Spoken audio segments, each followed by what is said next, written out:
Hey lovelies, welcome back to my channel. Today I'm going to be showing you guys how you can make mouth-watering puff puff at home.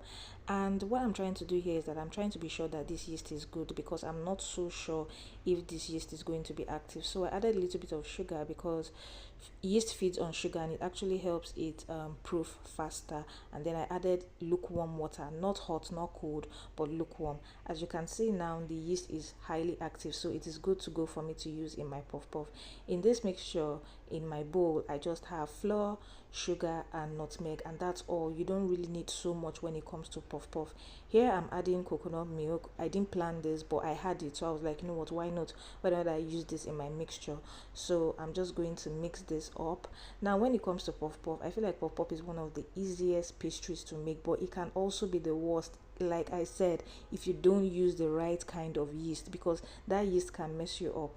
And here I'm adding some coconut as well, because I had this on standby. And yes, this is just to give it a little bit more flavor. I once used a very terrible yeast one time, and that thing ruined my puff puff. It didn't even rise and my whole batter was just wasted, so I couldn't use it. So you want to be very careful with the kind of yeast that you use. And also when it comes to puff puff, you don't want this mixture to be too thick or too runny. Like as you can see, I know it looks a bit too runny, but don't worry, I'm just going to set this aside, put it inside. Yes, use a leather or whatever you have to cover the top, and then put it in a warm environment for it to rise. This was a very little quantity, so it didn't take so much time. It took me about like 15 to 20 minutes for it to rise like this. Can you see? This is why I will always emphasize on using good yeast. If not, you will not get this consistency. Now I'm just going to mix it one more time to get the air out of it, and so that I can proceed to frying my puff puff. So just take note on this when you're making it. I want to mix it a bit more. As you can see, it's looking really good and it's good to go for frying.